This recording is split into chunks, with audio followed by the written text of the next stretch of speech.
रूप निर्मित हो जाता है। बोल भक्त वत्सल भगवान की।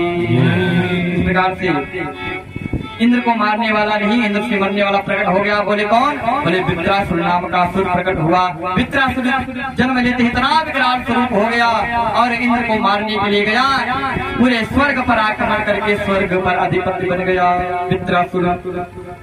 अब तो जितने देवता थे ब्रह्मा जी के पास भागे गए। अरे महाराज बहुत बड़ा असुर आया है, सबको मार रहा है, क्या किया जाए? ब्रह्मा जी बोले इस समय इसको त्रिभुवन में कोई नहीं मार सकता। इंद्र बोले महाराज कोई उपाय बताइए। बोले उपाय आप जाइए दधीच मुनि की हड्डियां मांगिए, उनकी हड्डियां लेकर के वज्र का निर्माण करवाइए विश्वकर्मा से, तो तुम उस वज्र से उसे मार पाओगे। जितने देवता थे सब लोग आए और आकर के दधीच मुनि के पास खूब अनुनय विनय किया। अरे देवता तुम लोग यहाँ कैसे आए? अरे तुम लोग क्या करने के लिए यहाँ आए हो? क्या बात है? बोले महाराज कुछ कार्य था। दधीच मुनि हंसकर बोले अरे वो तो हमें भी पता है, तुम देवता की तरह स्वार्थी हो, स्वार्थ न पड़े तो भगवान क्यों एक लोटा जल भी नहीं चढ़ाओगे? और स्वार्थी केवल देवता नहीं, हम मनुष्य भी हैं। हम मनुष्य क्या कम है? अगर हमें पता चल जाए कि कथा सुनने से कुछ नहीं मिलेगा महाराज, कथा सुनने कोई नहीं आएगा। इसलिए जितने व्यक्ति हैं सब स्वार्थी। इसलिए गोस्वामी जी ने कह दिया कि सुर नर मुनि सब किया ही रीति, सुर नर मुनि सब कही रीति, स्वार्थ लागे करहि सब प्रीति, स्वार्थ लागी करहि सब प्रीति। श्री राम जय राम जय जय राम, श्री राम जय राम जय जय राम। सुर नर मुनि सबकी यही रीति, स्वार्थ लाग करहि तब प्रीति। क्या स्वार्थ है बताइए? महाराज आपकी हड्डियां चाहिए। अरे किसी व्यक्ति के पास जाए, कोई कह दे भैया अपनी हड्डियां दे दीजिए, कोई देगा? नहीं देने वाला, क्योंकि शरीर से सबको मोह होता है। इसकी मना कर दिया दधीच मुनि ने। फिर परोपकार का उपदेश सुनाया देवताओं ने। दधीच मुनि तब जाकर के अपनी हड्डियों को प्रदान करे। अरे देवता ये शरीर तो क्षणभंगुर है, क्षणभंगुर है जीवन की कलिका। ये क्षणभंगुर शरीर है, इससे क्या मतलब? परोपकार के लिए अपने शरीर का भी त्याग करना पड़े, उससे बड़ा धर्म, उससे बड़ा पुण्य कुछ नहीं है। दधीच मुनि अपने अपनी हड्डियों को देवताओं को प्रदान किया। देवता लोग हड्डी ले जाकर के विश्वकर्मा से वज्र बनवाए। वज्र लेकर के इंद्र वृत्रासुर के सामने आए। वृत्रासुर जैसे दहाड़ किया, तुरंत इंद्र का वज्र नीचे गिर गया। और इस वज्र को जब देखा तो वृत्रासुर इस वज्र में भगवान का दर्शन कर रहा है। ये असुर जाति का होकर के भगवान का दर्शन, ये कैसे संभव है? बोले ये पूर्व जन्म का इसके पुण्य है। ये जब वज्र देखा तो 4 श्लोकों में भगवान की स्तुति करता है। अहो हरे तव पादैक मूल, दासानुदासो भुवितास्मि भूयः, मनः स्मरेता सुपतिर्गुणास्ते,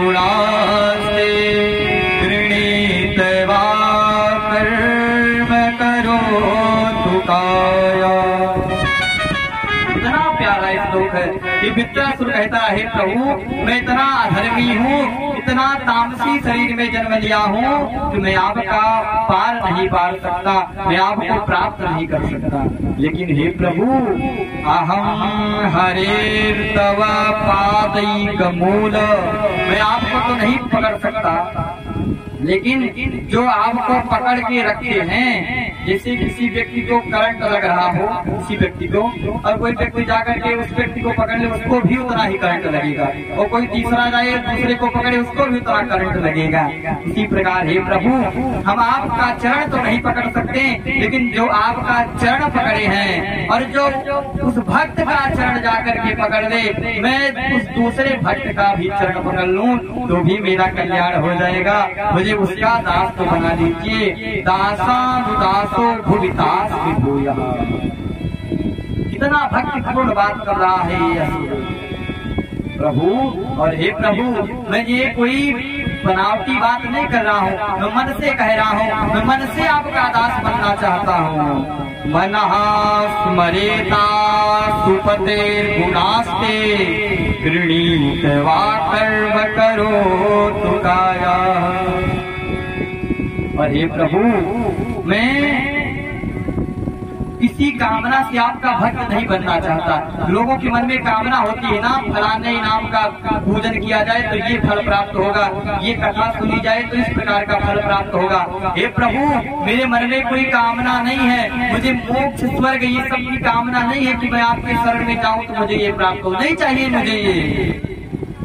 न नाग पृष्ठम न चापारमेष्ठ्यम न सार्वभौमो न रसाधिपत्यं न योग सिद्धिर्न पुनर्भवो वा समञ्जसत्वाभिरहय्यकांक्षे। मित्रासुर ने कहा, हे निखिल सौभाग्य निधि प्रभु, न नाक पृष्ठम न चपारमेष्ठ्यम न सार्वभौमम न रसाधिपत्यम। न मुझे मोक्ष चाहिए, न स्वर्ग चाहिए, न सार्वभौम चाहिए, मुझे ये सब नहीं चाहिए, मुझे स्वर्ग की संपदा नहीं चाहिए। वित्रासुर कहता है, प्रभु मुझे आपका विरह चाहिए, क्योंकि जब विरह रहता है तभी प्राणी आपका भजन करता है। मैं तो आपके विरह में रहना चाहता हूँ, मैं तो आपकी प्रेम की विरह में रहना चाहता हूँ।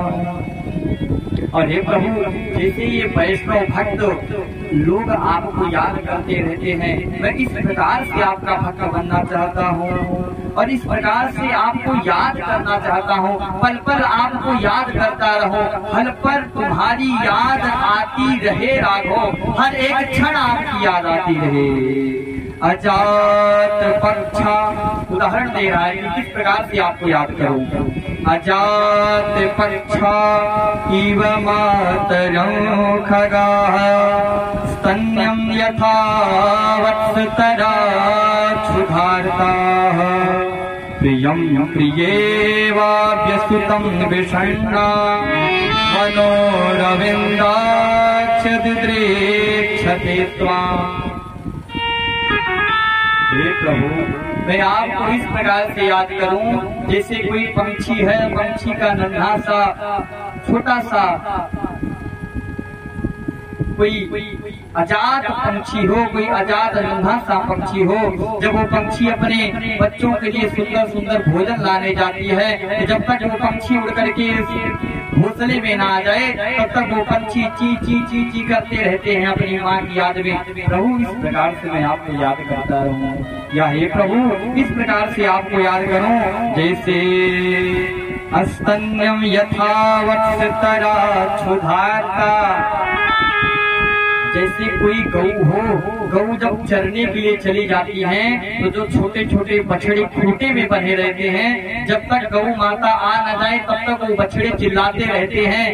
हे प्रभु, जिस प्रकार से वो बच्चा अपनी माँ को याद करता रहता है, इस प्रकार से मैं आपको याद करूं, या हे प्रभु इस प्रकार से याद करूं। प्रियम प्रियेवाभ्यसितं विषण्णा। जैसे कोई प्रियतम, कोई पति विदेश चला जाता है तो उसकी प्रियतमा अपने पति को क्षण प्रतिक्षण याद करती रहती है। प्रभु, या तो इस प्रकार से आपको मैं याद करता रहूं।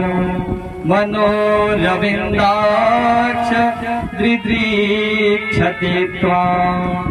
हे प्रभु, इस प्रकार से मैं नित्य निरंतर आपका ही ध्यान करता रहूं। और इस प्रकार से सुंदर 4 श्लोकों में स्तुति किया। चौथा श्लोक का गायन किया। मम तमस लोक जनेषु संख्यम संसार चक्रे भवतः स्वकर्मभिः त्वन्माययात्मा जगदाद गेहेष्वासक्त चित्तस्य ननाथ भूयात्।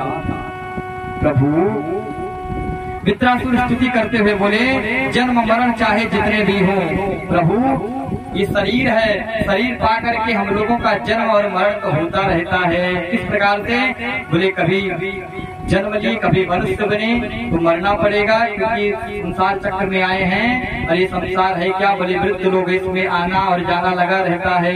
ये पुनरापि जन्मम् पुनरापि मरणम् पुनरापि जन्मम् पुनरापि मरणम् पुनरापि जननी जठरे शयनम् पुनरापि जननी जठराज बोले क्या, बोले पुनरपि जन्मम् पुनरपि मरणम् पुनरपि जननी जठरे शयनम्। हे प्रभु, मैं कितनी बार भी आऊं इस दुनिया में, इस भूलोक पर, हमेशा मैं आपका दास बनना चाहता हूँ। इस प्रकार से स्तुति किया। बोलो भक्त वत्सल भगवान की। और बोला, इंद्र अब तुम सावधान हो जाओ और वज्र उठा लो, क्योंकि तुम इसी वज्र से मुझे मार पाओगे, अन्यथा तुम मार नहीं पाओगे। अब तो जैसे वित्रासुर प्रहार करता है इंद्र प्रेत, वज्र से इसके दाहिने हाथ को काटे हैं, बाम हाथ को काटे